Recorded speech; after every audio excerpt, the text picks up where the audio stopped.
All right. Welcome, everyone, to our webinar on neuroplasticity and psychedelics, sponsored by Wondermed. We have a full house today. This is exciting. So, my name is Matt Zeman. I'm your moderator. I have a Master's of Science in Psychology and Neuroscience from King's College London. My journey with psychedelics spans experiences with a wide array of practitioners, from MDs and PhDs to shaman. I'm the author of the book Psychedelics for Everyone and the creator of Beyond the Trip, which is a journal designed for psychedelic preparation and integration. Before introducing our panelists, let's just take a moment to reflect on why are we gathered here today. So we find ourselves in an era marked by a troubling rise in depression and anxiety, and tragically, an average of 16 veterans are taking their lives each day. People are leaving religious institutions at unprecedented rates, and the Surgeon General warns of a loneliness epidemic. It's been over 5 decades since the last major innovation in mental treatment, the introduction of depressants. And that's where psychedelics enter the picture.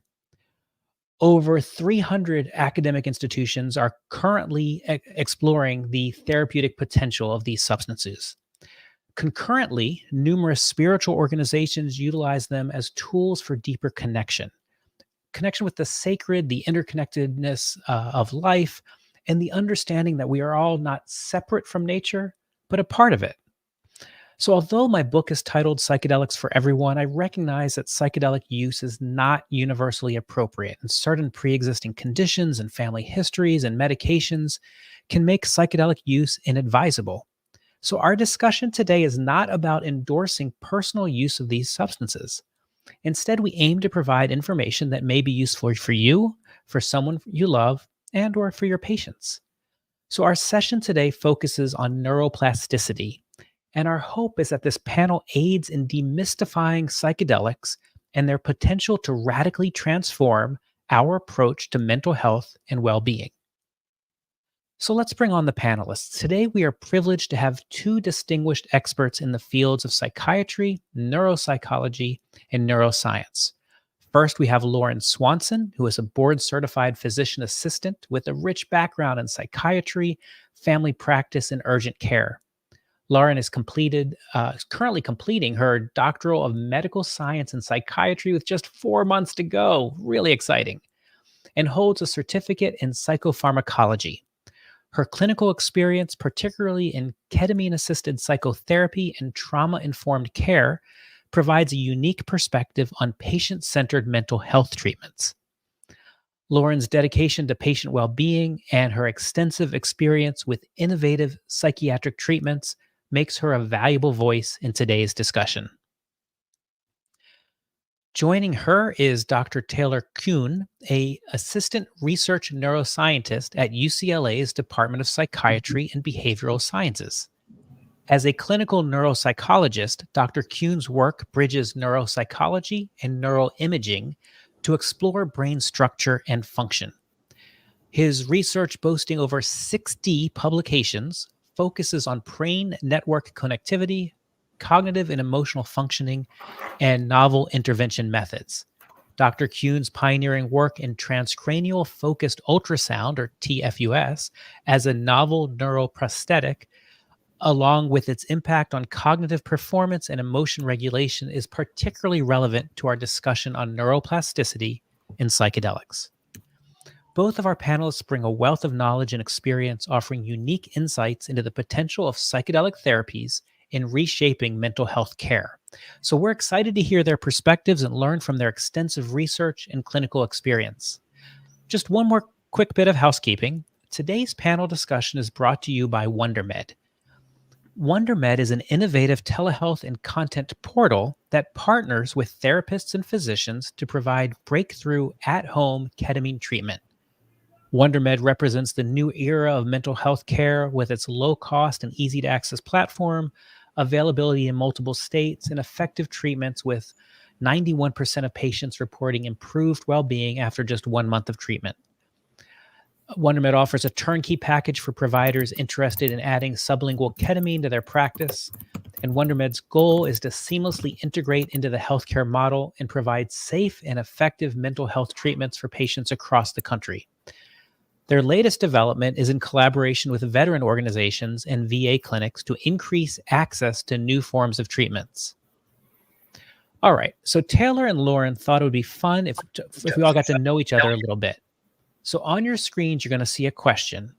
The first question is, who in the audience has tried a psychedelic? Please just type yes or no into the comments so we can just take a look and see what the results are.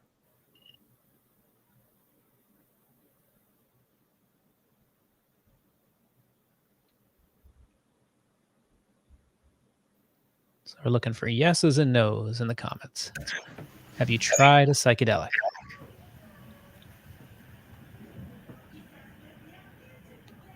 All right, results are coming in. There we go.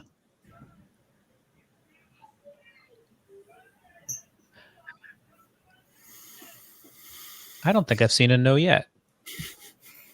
All right. Oh, this is good. This is exciting. This is promising. I like that. Yes, only in legal jurisdictions. Of course. There we go. All right. Lauren and Taylor also would like to know who in the audience has prescribed or worked with a client undergoing psychedelic treatment. So for this one, just type a me in the comments so we get an idea of how many out there are working with patients. So we're looking for me's in the comments right now.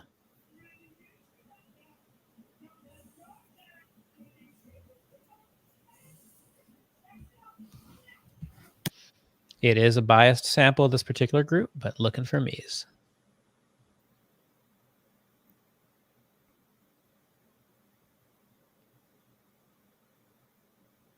Okay, so we've seen a mixture of doctors and some therapists and unidentified coming in. Okay. All right, well, let's kick this off. Taylor, I'm going to start with a question for you. Can you help us understand what happens in the brain when people take psychedelics? Sure. So I want to start by saying that this is a relatively new space. People were looking at it in the '60s, and then there was several decades off, and we're getting back into it. But we've been looking at it for a while now. But at kind of every level, ranging from the cellular level to the systems level with MRI. And so kind of across the board, there's two main things happening. One, which everyone hears about, and the title of this talk is neuroplasticity. So whether we mean at the cellular level, there's actually a change in the number of neurons and synapses in the brain, which relates a lot to learning. To kind of at a higher level, there's a lot of learning happening and a lot of plasticity or openness for learning. And then at the kind of the biggest level, when you think about the different parts and networks of the brain, you have some of the main regulators turning down a little bit, like the frontal cortex turns down a bit, which allows these other parts of the brain to engage and to talk to each other in ways they might not.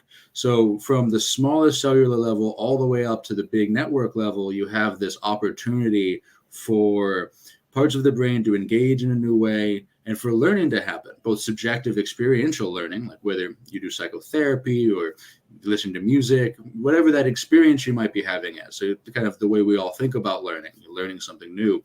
But the brain is actually able from a cellular level up to be learning new things. And it seems from the research like that starts during the psychedelic experience, but can last for up to a month, which is part of why, as we'll get there, the integration part can be so powerful, because you have this kind of opened up a doorway in a window in time of enhanced plasticity.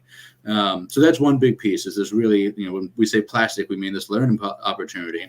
And then the other is just that, if you think about synesthesia, right, this kind of crossing of different modalities, where you like taste sound, for example, that's because parts of the brain that aren't usually able to talk are. And that brings up some really interesting and meaningful opportunities for having an aberrant experience, many of which we make like great and rich meaning out of. And then that kind of applies to learning as well. So, and in that same way, that's where some people talk about a reset. That's kind of the mechanism through which you can have these reset experiences. We can shift people out of things like depression, but also have a potential risk for shifting people in the wrong direction, which is why doing it in the right space, set and setting is so important.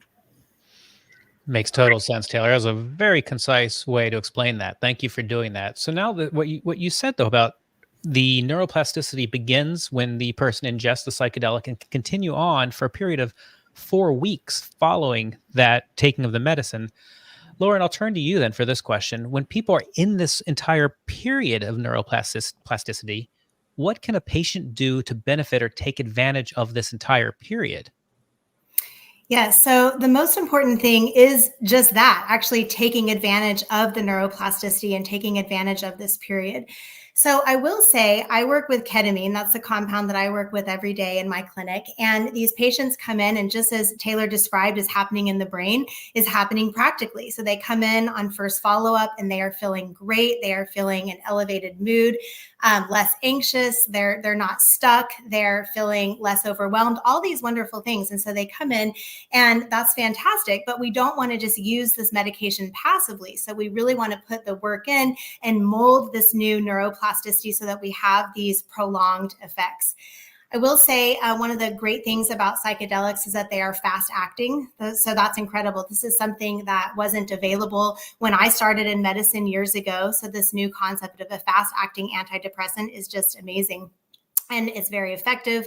Patients love it, but it is so important to really talk to patients about the medicine and really our goals for medicine. So going in with an idea to really mold that neuroplasticity. So we're going to go in and set the appropriate setting. We're going to prepare for these sessions. We want to set an intention for the sessions. We want to talk about short-term goals, long-term goals. And then in that period of neuroplasticity, in that magical window is when we want to do the work. So we want to help patients work through their trauma, bring out new coping mechanisms, have this more positive thinking, and just really repeat those actions so that eventually those circuits become their second nature. We recommend this is done with a therapist, with a coach, with a support person to help through that process. Another thing I just want to mention that is really fascinating, and Taylor, being the neuroscientist, can attest to this, that we can actually see in stressed brains, so in individuals that have major depressive disorder, chronic anxiety disorder, PTSD, that they're actually at a baseline behind the rest of us. So they're actually at a disadvantage because on neuroimaging, we can see that they do not have the dendritic connections and the neural connections that a healthy brain has.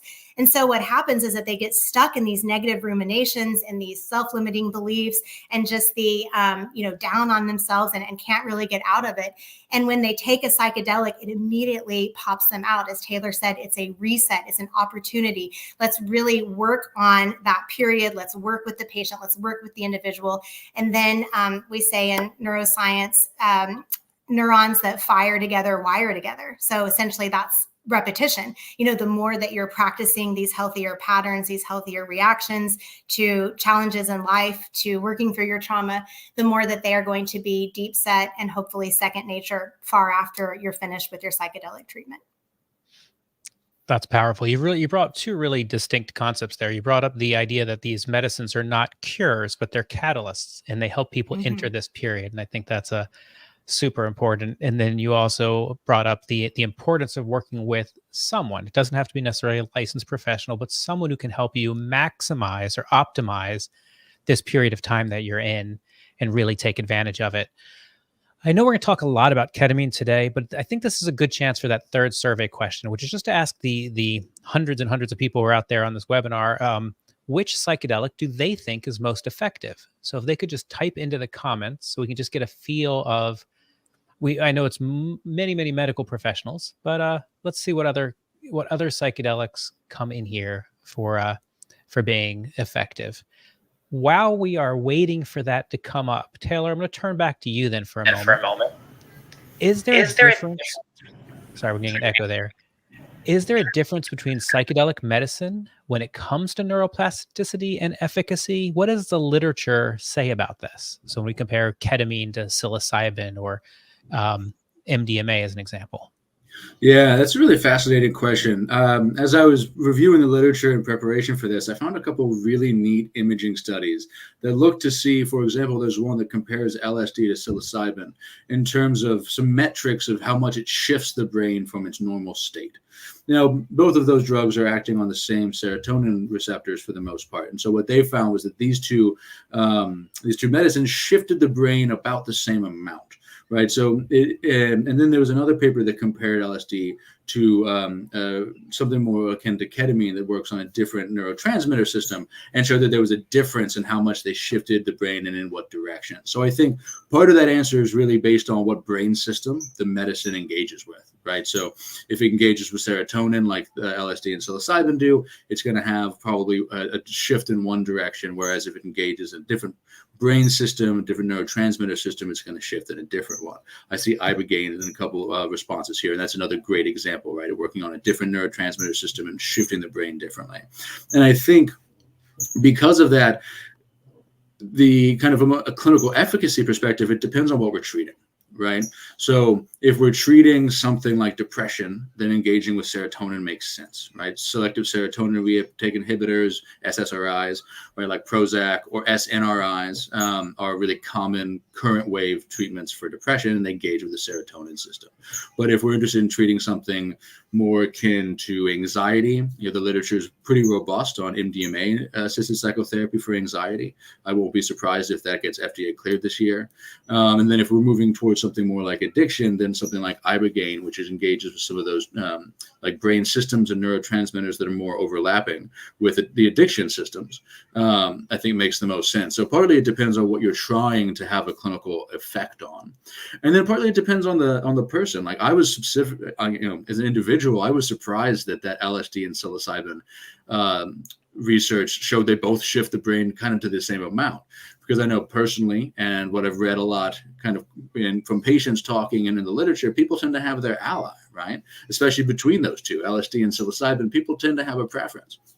So I think there's a real interesting like uniqueness of the individual. Like why is it that one person prefers one or the other, or that one might have a greater efficacy for one than the other? And I think again that comes back to setting in a lot of ways, and it comes to the goal. Like what is the goal you're aiming for? The intention you're setting as you're getting there. One last comment on this.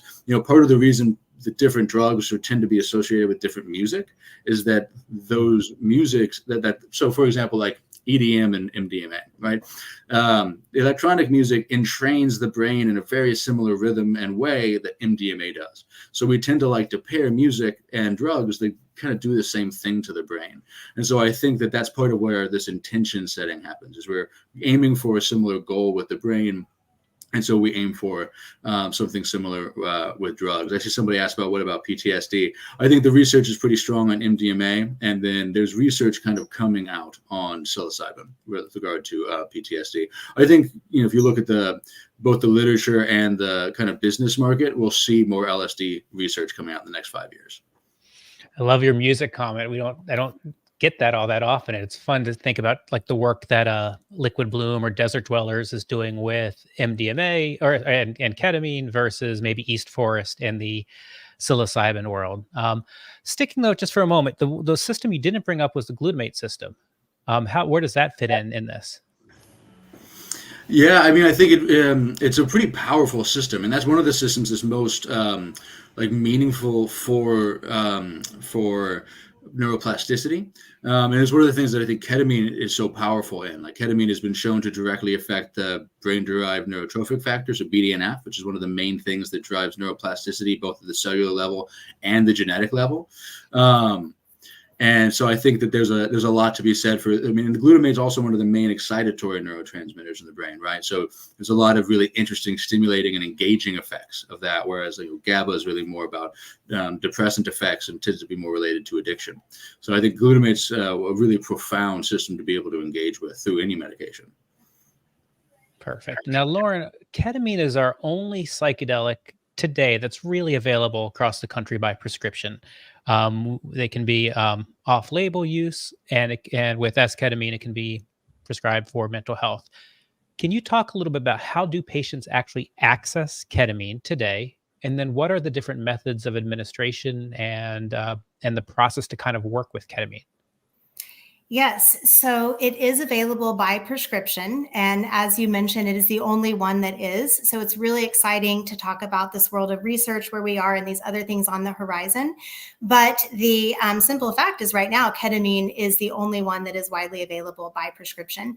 And as Taylor mentioned, it is a fantastic medication, and the glutamate system really does create this neuroplasticity and these great benefits for patients. So anyone that is interested in seeking out ketamine for themselves or maybe looking into it for a loved one, the first thing is that you need to find a medical practitioner who's using ketamine, because you need to have it prescribed to you.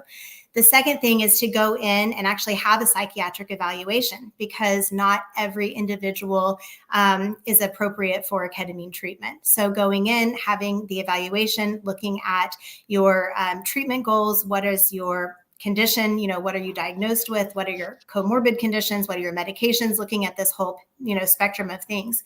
We know that ketamine has a long history of safety. It's been used on label for general anesthesia since 1970 at far higher doses with very low side effects. So we know that it's very safe, but still, with that being said, it doesn't mean that it's a one size fits all solution for everyone with depression. So going in, being evaluated, are you appropriate for this? That's the first step. And then as far as the routes of administration, it's available in a lot of different ways. So the first that I'll touch on is S-ketamine or Spravato. As you mentioned, Matt, it's the only one that is FDA approved for a mental health use. So it's approved for treatment-resistant depression and major depression with suicidality. Generic ketamine, which is basically everything else, is being used off-label for these things. So Spravato, it's a nasal spray that has to be taken in your doctor's office. You can't take the nasal canister home with you. In its generic form, it's available through an IV, through an intramuscular injection. It can be compounded into a nasal spray, and it can be taken in a sublingual form, which is how I use it in my practice. So it can be compounded into a sublingual lozenge or a tablet that can be used either in the doctor's office or actually can be used at home as well. Perfect. I think it's probably important to mention that not all ketamine providers are equal, and there's a buyer beware importance. It's not necessarily about cost. There are providers out there who believe this is just biochemical. You're going to come in, they're going to take your vitals, they're going to put an IV in your arm or give you a shot and let you have your experience, and after you recover, send you on your way. And there's other providers who are going to help you with preparation, help you with who's going to be there in the room, whether it's a sitter at home or someone in the room in a clinical environment, give you a music track, and also provide integration work afterwards. And sometimes the cost is the same for both of them. So definitely a buyer beware situation. Questions to Absolutely. ask as you're shopping. So Lauren, I'm gonna go off script here for a second and just bring up a slightly controversial subject related to ketamine. We've all seen in the news the tragic death of Matthew Perry, who died at his home, partially due to ketamine use. So, what does this make you think about with the growth of at-home ketamine providers? Yeah, so this is a fantastic question. The first thing that I'll say is that we know that ketamine, when used under medical guidance and used as directive, is extremely safe, because we've seen this for years. There's a lot of data behind that. I did not know Matthew Perry personally, was just, a fan from afar, and was able to access public record like all of us to really, get into the weeds of what happened here. So what I can tell you is several things. The first is that the setting, that Matthew took this in was without a sitter, was without someone there with him. He was by himself. He was also in a body of water, which obviously can be extremely dangerous if you're using any medication that's going to alter consciousness. And it was an extremely high dose that was ingested. So it was far beyond the dose that we prescribe for this therapeutic use. It was actually a very high anesthetic dose. So what happened is that he went, into full anesthesia in water. We also found through the autopsy that there was other medications in his system. There was other comorbid conditions.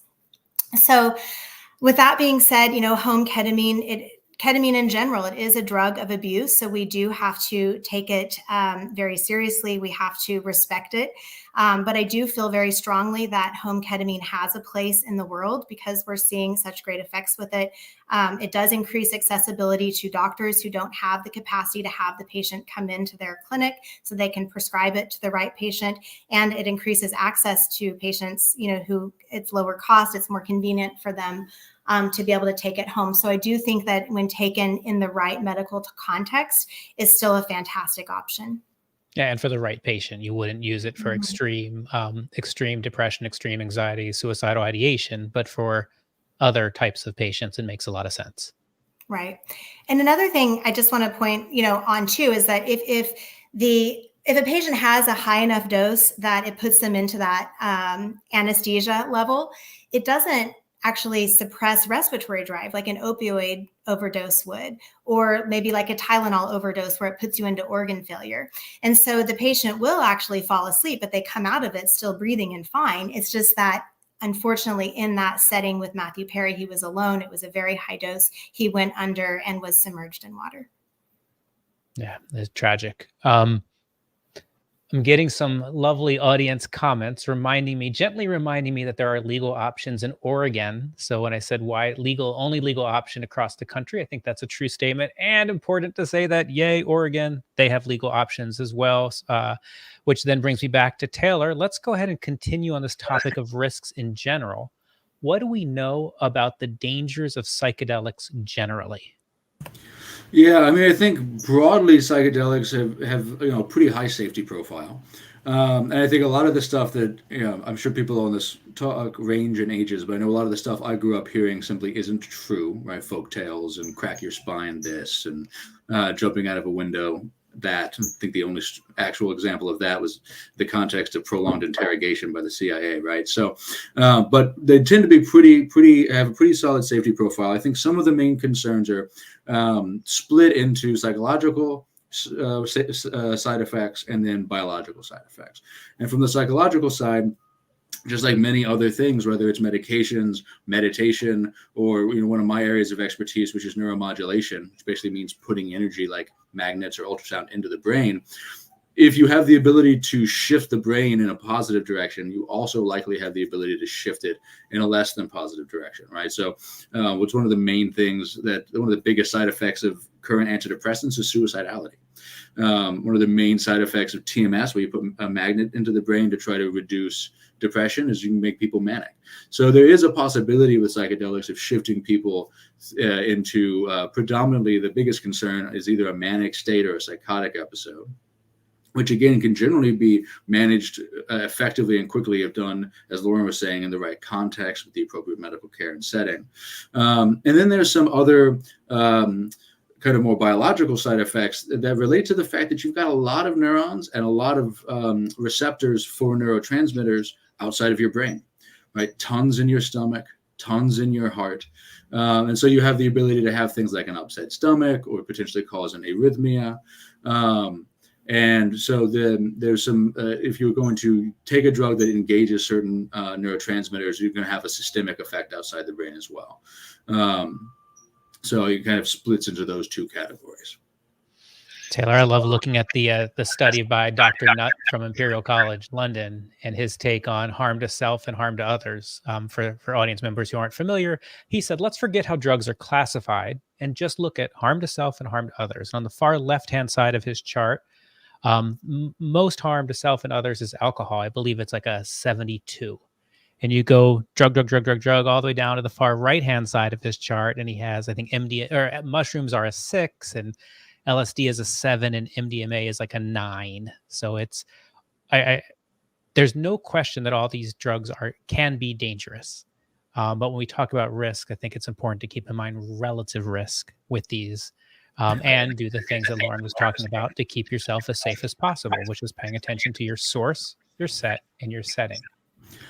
And if I may add to that, I think that the really important thing that brings up is not just the risk to self and others in a way we might think of, like me in this room and somebody on the other side of that door, but is a societal risk. I think the societal risk to these drugs is substantially lower than something like alcohol. Yeah, so true. Yeah, I can't was it Seth Rogen who said, "Can you imagine if someone said, you're gonna take this drug, you're gonna feel great for an hour, you're gonna feel dizzy for 2, and then you're gonna black out, and you're gonna feel awful the next day." Who'd agree to that? And yet that's our legal option across the country with alcohol. We're getting questions here by the audience. I love seeing these coming in. So one of the questions is, why, if ketamine is an off-label approved use by the FDA, is it not approved for health insurance covered costs? And maybe Lauren, you can answer that one. Yes. So, as far as health insurance is concerned, the good thing is that you can actually see a doctor that takes health insurance, and you can get the consultation covered. The ketamine itself is more tricky.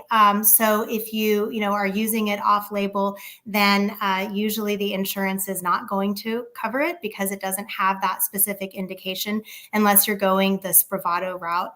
So, why is it off label? I mean, basically, it's just because there isn't a pharmaceutical company that's taken it up to brand it aside from Spravato and get that indication. Doesn't mean that it's not evidence-based or that there's not enough literature out there supporting its use, because there is. It just means that it hasn't been branded and it hasn't been given that approved use yet. And for patients, though, they can get insurance covering the services around the ketamine, but not the actual administration for the most part. Correct. Perfect.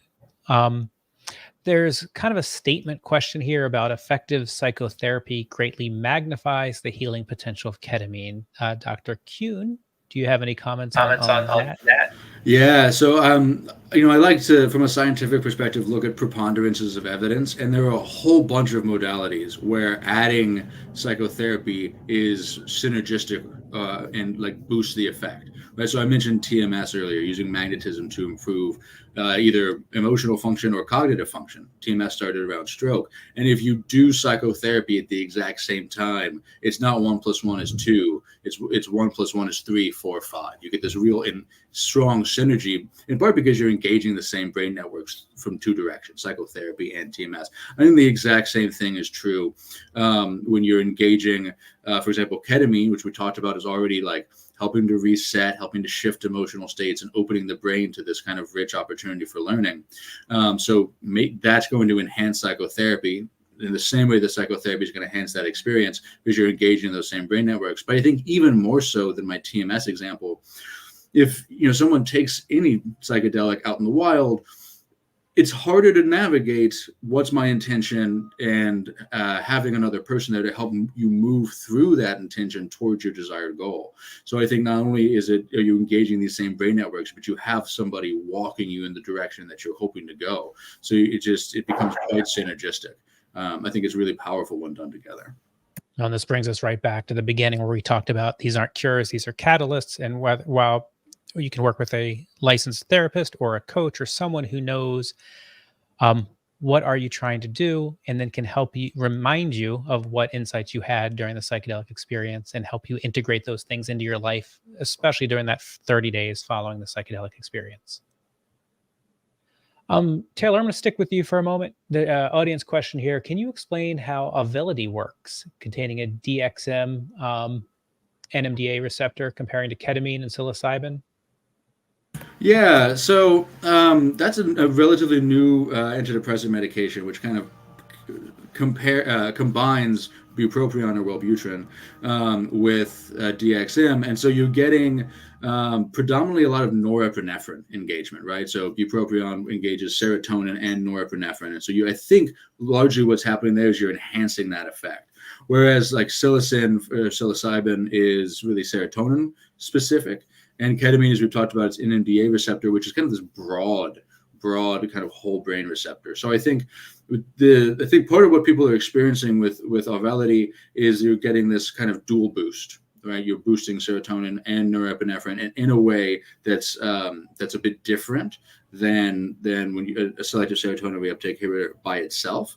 Whereas ketamine and psilocybin are engaging different brain networks. But I think it's interesting that this person says they find it very similar in terms of, I'm guessing that finishes as antidepressant effects. And I think that's probably because they're, Auvelity and psilocybin are both working on serotonin systems. So I think, you're engaging the same system, but you're doing so in a bit of a different way.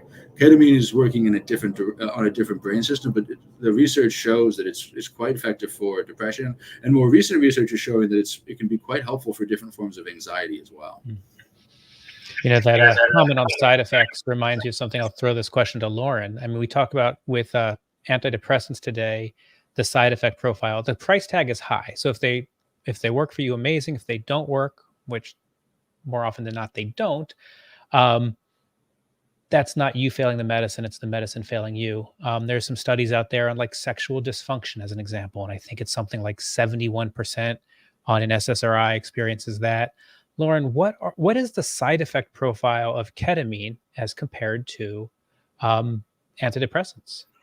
Yeah, that's a great question. So I spent years in primary care, which means I spent years working with these traditional medications, our SSRIs that you mentioned.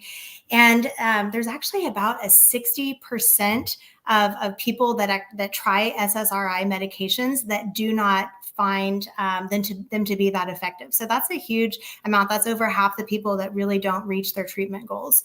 So, and then on top of that, as you mentioned, side effects, sexual dysfunction, weight gain are two of the biggest that I would hear in practice. So with psychedelics, and again, ketamine is the compound that I use in my clinic, really the side effects are minimal and they're short-lived. So nausea, upset stomach, dizziness, headache, those types of things are fairly common, but they tend to be mild and they go away within hours or usually a day. So as far as these more long-term side effects like sexual dysfunction, we're not seeing that. We're not seeing weight gain. There is a potential side effect on the bladder. This has not been demonstrated in medical use of ketamine, but has been demonstrated in the much higher uses that are used recreationally, where it can actually cause interstitial cystitis of the bladder and cause problems there with long-term use. But as far as the safety profile that we've seen in medical use that we've seen for all of these years, when we use it in anesthesia, we're really not seeing that side effect that's extending into, day 2 after the medication, like we do with other ones. Yeah, and Taylor, I'm gonna just kick the question over to you for everything but ketamine. What's the side effects we're seeing with psilocybin, with MDMA, with ibogaine, with ayahuasca? Yeah, I mean, again, I think you split them into psychological and physiological side effects, right? So I think, fear and anxiety is a side effect that can happen. Again, a lot of these are in the context of kind of out in the wild, right? There's you got to split side effects between what can happen when people are, in an uncontrolled environment versus not. But I think, psychologically, you range from fear and anxiety to, mania or a psychotic episode. And then physiologically, it's things like arrhythmias, GI upset, diarrhea, nausea, vomiting. And some, like MDMA, you have to be careful about a couple things, such as increased body temperature. And again, at the extreme doses, which beyond what would be prescribed, but at extreme doses, they can be neurotoxic. But again, at extreme doses, most things are really bad for you. Personally, I've played with the extreme doses of caffeine, and it's pretty rough. So I think, again, taken as prescribed, the side effect profile is much different, and much more kind of constricted to a manageable space. The risk to benefit ratio, I think, is pretty positive.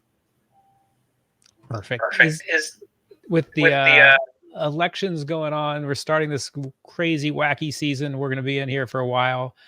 Is one of our audience members would like to know if you know of any reliable resource that allows voters to see where political candidates stand on legalizing some of these treatments. I'm not sure if either of you have that. I'll go to Lauren first, see if you have any guesses. I really don't have a great answer for that one. I'm sorry. Taylor, anything on yours?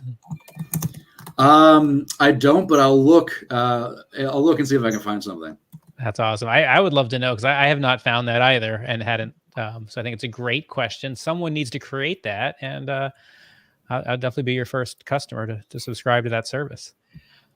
Okay, we've talked a lot about depression and anxiety. Audience question: is there more work to be done for PTSD? So again, we have all this excitement around MAPS, MDMA phase 3 trials concluding, these incredible results, hopefully getting approved this year by the FDA.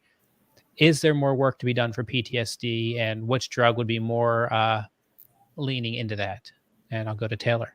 Yeah, if I may, real quick. So, just answering the last question, I do know that the Department of Health and Human Services, so at the federal level, are working to come up with a task force and a strategy for how they're going to federally regulate psychedelic use, religiously, recreationally, and medically. I don't know who's on that committee, and perhaps we can work together to find some information on that. But I just want to make the comment that there is it's something interesting, I hope, happening at the federal level where they're trying to kind of figure this out. From a PTSD perspective, I think the most research is on MDMA currently, and I think that the research there is pretty compelling. I think while the research is playing catch up in these two areas, I think that serotonergic psychedelics like psilocybin and LSD, I think those are probably going to have a pretty compelling effect. And then I think there's already solid evidence clinically and beginning to be published that ketamine has a place in PTSD. Ketamine definitely is coming out as having a strong place for a host of anxiety disorders, generalized anxiety disorder, social anxiety disorder, and PTSD as well. And I think one of the things that ketamine is going to kind of be shown to be strong with PTSD is, from a psychotherapy perspective, a lot of the current ways you treat PTSD are having people kind of relive the experience. They write a narrative of it, or they talk about it, but in a safe environment where they can have a different physiological reaction, right? They can talk about being in the car accident or the assault or in battle, but without putting myself into the fight, flight, freeze state, and kind of neuroplastically shift how my brain engages with those memories. And I think that there's really strong evidence that ketamine can help people do that, especially in the context of ketamine-assisted psychotherapy. What are you seeing with end-of-life care? I'll start with Taylor. Lauren, if you have anything on this as well. Taylor, what are you seeing for end-of-life care in psychedelics?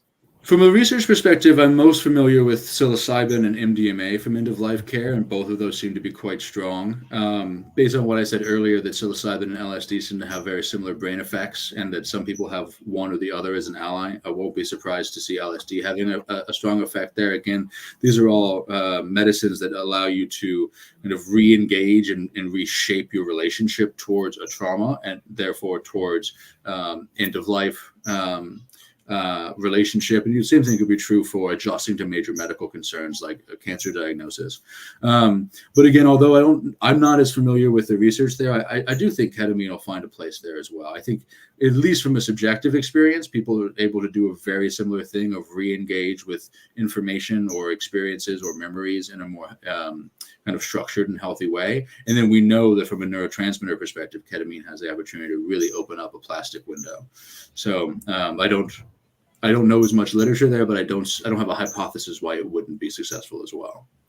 Makes total sense. Go ahead, Lauren. And I can speak on ketamine because, again, that's my bread and butter. So there has been research in this area in end of life because it also has this amazing potential to treat pain. So we use it in chronic pain, which is oftentimes also associated with end of life conditions. And so ketamine is being used to really help transition, their thoughts of course, about their diagnosis, about their future, just helps them feel better, and then also helps with the pain piece of it. So it is absolutely being used in end of care right now. There's been research on it. The literature supports its utility in that. Yeah, there's great research for those who are looking. There's a 2016 and a 4-year later follow-up by NYU. There's some beautiful Johns Hopkins work. What I think is often overlooked in the end of life care with psychedelics is psychedelics not just for the person in the active state of transitioning, but psychedelics on their family, the people witnessing the person in transition. And again, with legal options that are out there, this gives people a chance as a family, as a friend, to reflect on what is possibly out there beyond this, to relieve depression, relieve anxiety, connect to the sacred, all those types of things, which is really, really beautiful work. And some great organizations doing that out there today. Quick announcement. People, if you have questions, please post them in the questions area and highlight the Q&A session. So that's where we're grabbing these questions from. Would love to have more questions as we continue to move along here. So next question from the audience is, how do the acute effects of a psychedelic experience translate into a long-term change in neural circuits? And how do they contribute to therapeutic benefits? And I think that's going to go to you, Taylor. Sure. So I like to use extreme examples to make points sometimes. So the trauma PTSD example is a really good extreme example. You can have an experience that is so intense, for example, so emotionally charged, then it can have a long-lasting or long-term change in neural circuits, right? For example, flashbacks and nightmares of a trauma happen because the amygdala, fear center, and the hippocampus, memory center, are connected. There's this emotional enhancement of memory that happens. Same reason we have flashbulb memories, right? Like, I know exactly where I was when I saw the second plane hit the tower on 9/11, right? And that was because there was a strong emotional connection to that memory. And so that's why people with PTSD, for example, can have such a strong re-experiencing cue, because that emotion triggers the memory, or the memory can trigger that strong emotion. So we know already that a single experience can be strong enough that it can have a radical change in how neural circuits work, and then in how that translates to our subjective experience. So if we take that kind of understanding that you can have a single event that can do that, and then combine that with what we've talked about how for a number of these medicines that we've talked about, a single dose can open a plastic window, and open a window of learning, a window of change, or of easier change, for hours to a month, hours to 4 weeks. Then you kind of put those two pieces together, and the acute effects, or the short-term effect, whether it's the subjective experience of the trip itself, or kind of the ongoing work you're doing with your counselor during that open plastic window, that can result in long-term changes in neural circuits, and long-term changes in cognitive function, subjective experience, emotional functioning. Now, right along with that, we get into the mystical experience and the mystical experience questionnaires that have been, and I guess Johns Hopkins has really kind of perfected the use of those but they've been, what, 50, 60 years out there. Taylor, I guess this is really a dosing question. When we dose correctly and we get people into a kind of forced mystical experience, how does that change their experience and the efficacy of it? Yeah, I love that question, and I love that whole space of discourse. I think Jill Bolte Taylor, the neurologist who had the stroke and then wrote about it, she posed this theory that I really like, and I think it's easier for me to understand, at least. So I'm sitting next to a bookshelf, and when I learn and I have a bookshelf in my brain of how I think the world works, and when I learn a new piece of information, that doesn't change how I think the world works. I just file it away on my bookshelf. But when I have, like Jill Bolte Taylor did, a stroke, or I have a moment of, I love Alan Watts's language, a moment of colossal cosmic consciousness, right? A mystical experience, or a psychedelic experience, because we've talked about how much these drugs can allow for plasticity, or a moment of just radical insight, right? I have a 2.5-year-old, watching her develop, like, it's changing how I think everything works. Mm-hmm. I'm not filing something on the bookshelf. I'm changing the bookshelf, right? Like, how I think things work has to change.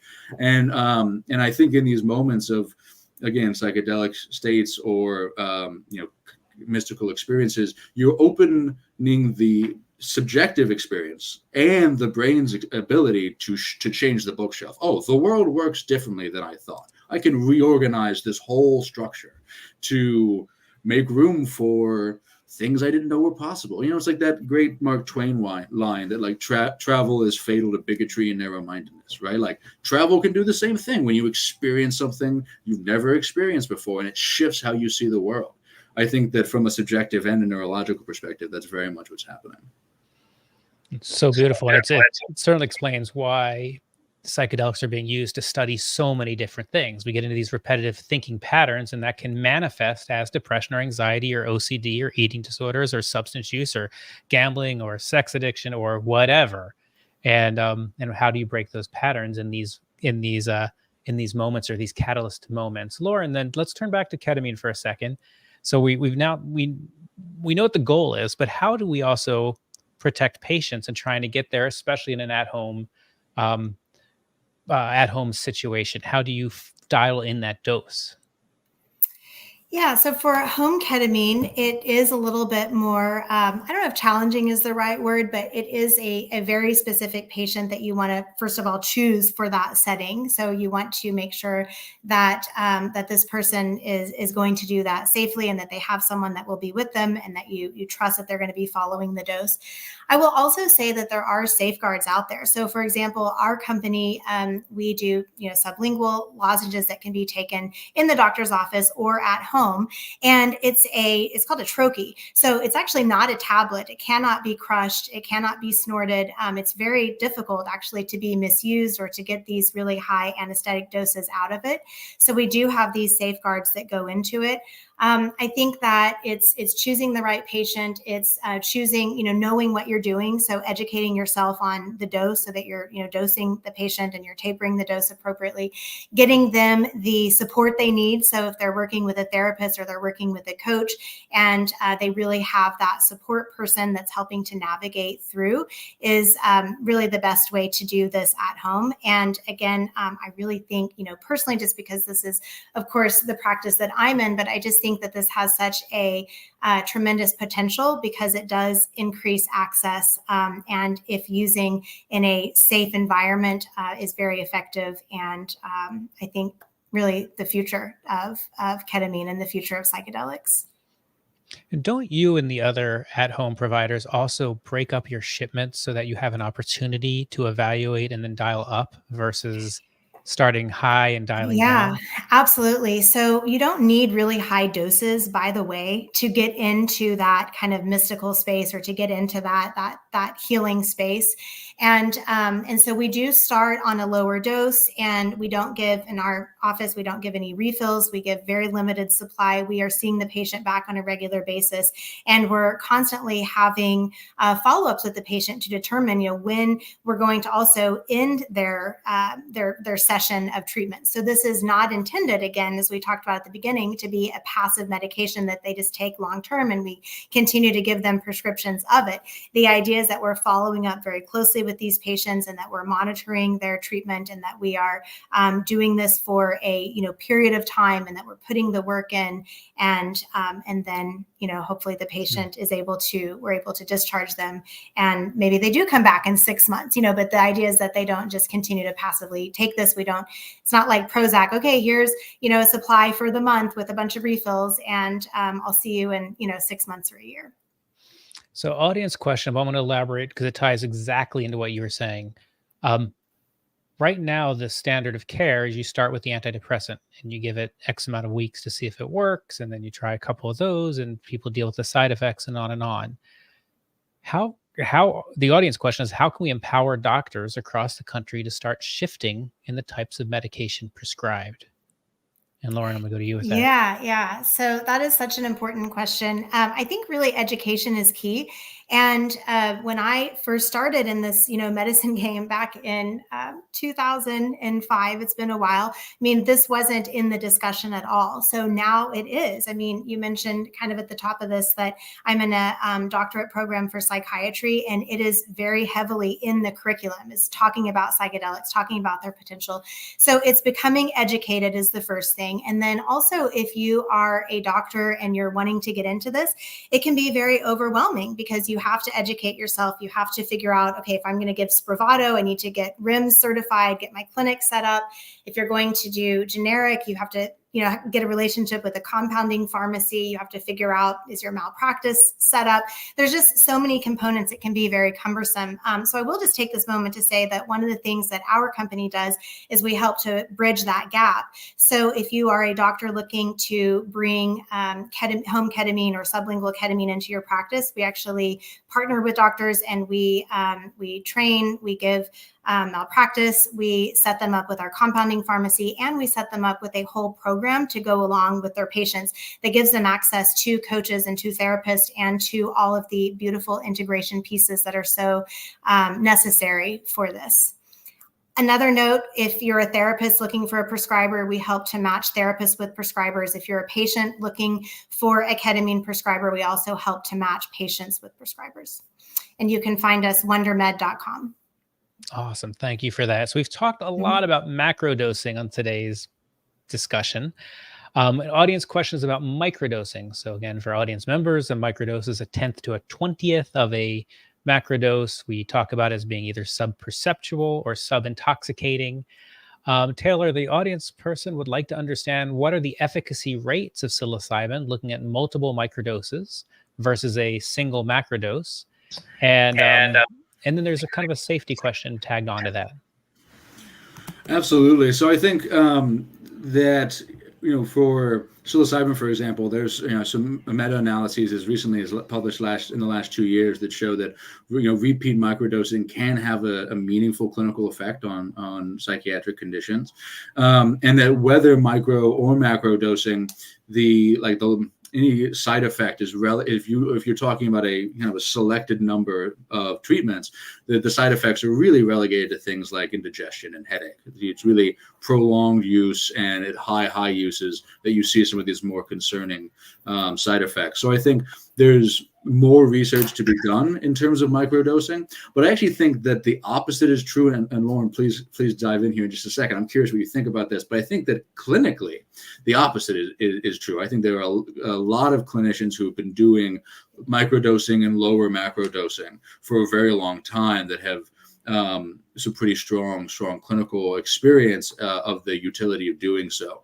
And so while I think the literature, the research has been macro dose first and now looking at microdose, I think a lot of the clinical experience has been the other way around. So I think both in terms of efficacy, there's really something to be said there for microdosing, particularly for psychiatric functioning. The jury's a little bit out on improving cognition, although from reading it, I think that there's some pro-cognitive effects as well. But again, I do think that it minimizes adverse events, as does just reducing the number of overall sessions if you're going to do macro dosing. Mm-hmm. Yeah, there was actually an article published in JAMA Open Network last year talking about psilocybin microdosing, and it does create neuroplasticity. So we know that it's effective. And as you mentioned, Taylor, that is really useful when you're looking at side effects, or maybe you're looking at someone who is not a good candidate for a macro dose. And so the idea is, okay, well, or the question, I suppose, is do they need to have that mystical experience in order to get the full potential of the psychedelic? And the answer, at least according to, the study and others, is that they really don't. Yes, it probably does improve their outcomes and their potential if they have that mystical experience. They are working with a therapist and they're getting more out of it, but they still are going to get that neuroplasticity. They're still going to have benefit even at the microdose level. Yeah, so much gets into a binary discussion in our world, and it's really not. It's an and.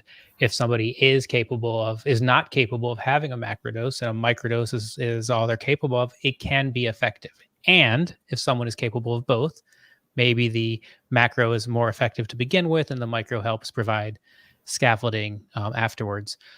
Quick safety tip to those playing at home, for whether it's the Fadiman protocol or the Stamets protocol, it's super important every 4 weeks to take that 2-week break.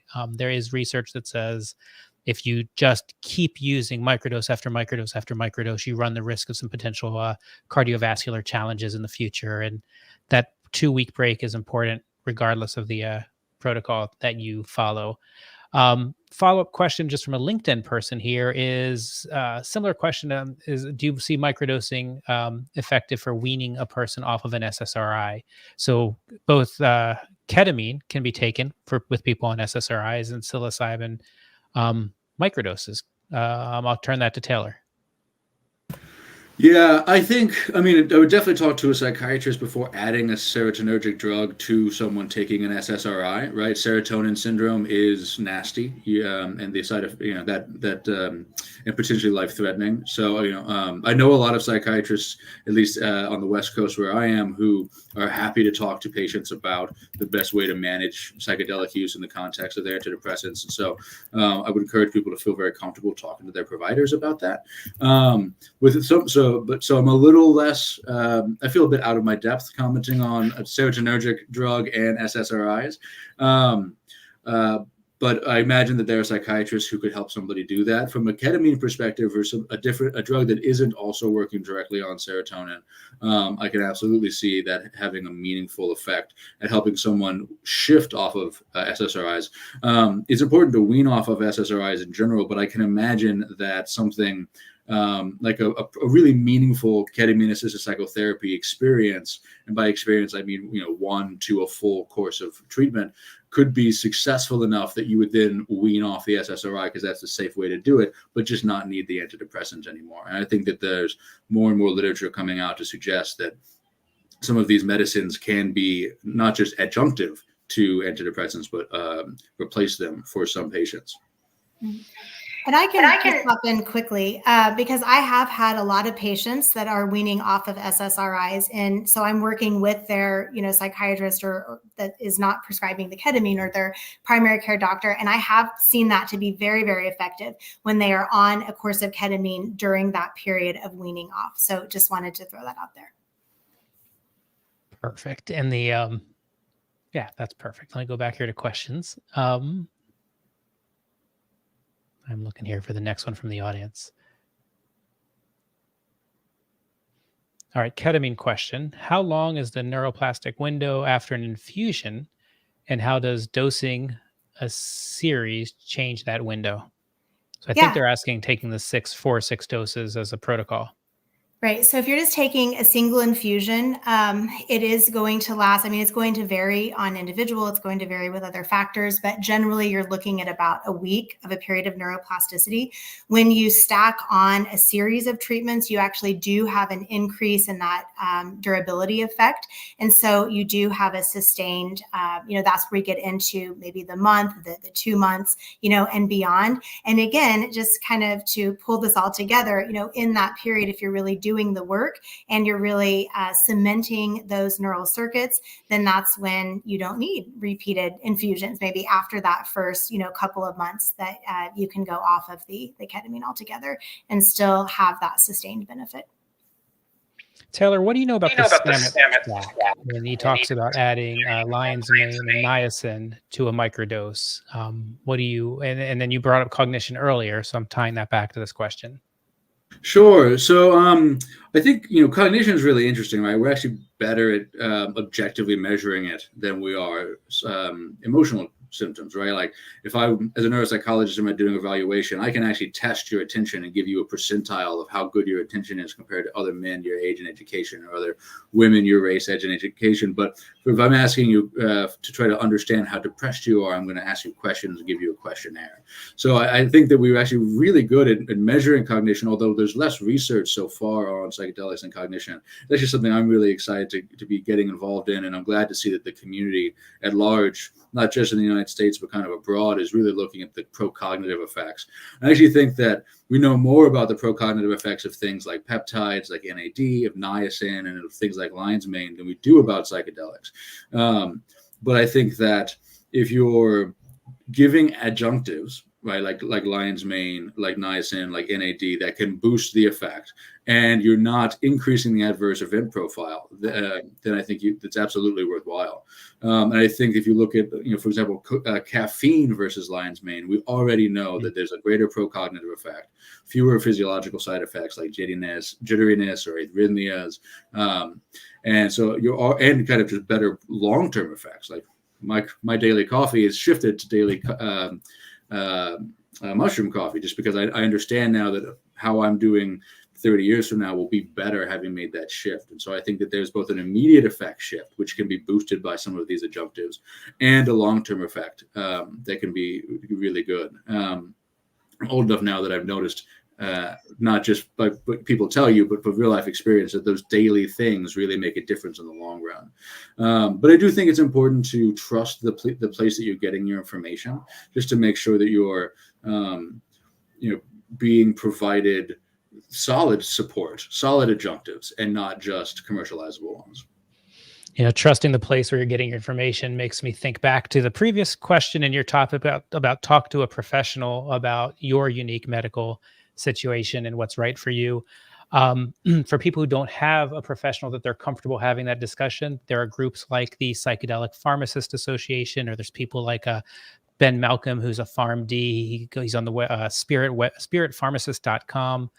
They do consultations for people with, and they're nothing to sell you other than the information.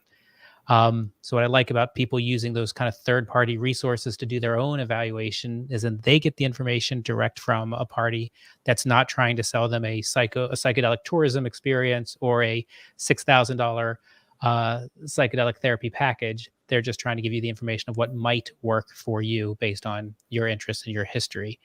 Question from Germany: combining cannabis and psychedelic in professional psychotherapy. Good, bad, 50 shades of in between. Lauren, you're smiling. Yeah, I can maybe take that. So, I mean, in my practice, we follow evidence-based practice. So it's not something that I promote, in my personal practice. With that being said, I have read up on it, and I've actually talked to patients and actually people that do promote that. And I think that there is a camp that really believes that they do work really well synergistically together and that you get more out of the experience. But with that said, I, as a medical professional, would not prescribe that to any of my patients because I just don't have the evidence backing to support its safety and its efficacy. So I guess maybe 50 shades in between. It's interesting on the spiritual side. So much of what the psychedelic leaders are doing is they have to show or that the sacraments that they're using are necessities for their religion, and combining things like cannabis is hard to prove, and therefore hard to do in that setting. So I hear what you're saying on the medical side. It's interesting on the spiritual side. Taylor, do you want to add anything about cannabis and psychedelics, or move on to the next question? I think moved on. I think Lauren covered it really well. All right. We have a question here about just how much does the therapy cost in the United States? I think we should break that down into, let's do 3 buckets. Bucket number 1 would be in clinic IV ketamine. Bucket number 2 would be at home sublingual ketamine. Bucket number 3 would be roughly Oregon psilocybin in clinic. Lauren, what do you have for us? Yeah, so bucket number 1, IV in person, with a therapist, you're looking at thousands sometimes per session. So very expensive and quite frankly, cost prohibitive for a lot of folks. When you're looking at the at-home utility, you have the therapy part. So if you're working with a licensed therapist, maybe that is through your insurance, maybe it's not. Generally, therapist cost is going to range, I would say, between maybe $100 an hour to $300 an hour. So there's a range there.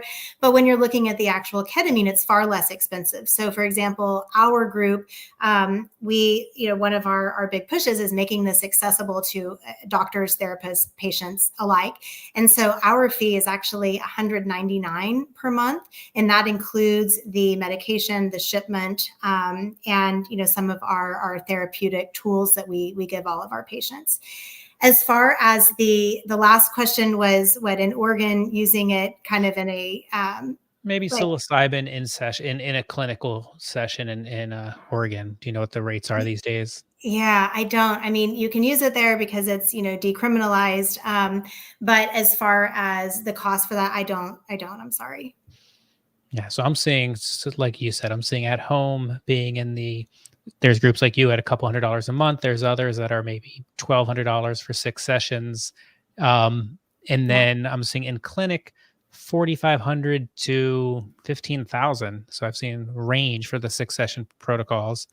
And then in psilocybin in Oregon, I'm hearing about 3,500-ish per session, with many of the providers insisting on kind of a $10,000 initial package. But I think it's still very early days out there in Oregon. So let's do a couple of things here. We're going to have a learn more scroll across the screen for our sponsor, which is Wondermed. I think it's important to just remind the audience that Wondermed is here to support clinicians and professionals across the U.S. interested in learning more about how to bring new treatment modalities to their patients. If you're interested in learning more about them, please click on this link. Lauren and Taylor, this was awesome. You had so much information. I really appreciate how accessible you made this complicated topic.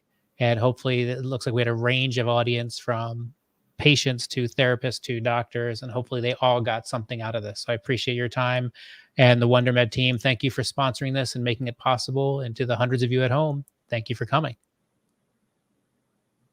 Thank you so much for having me.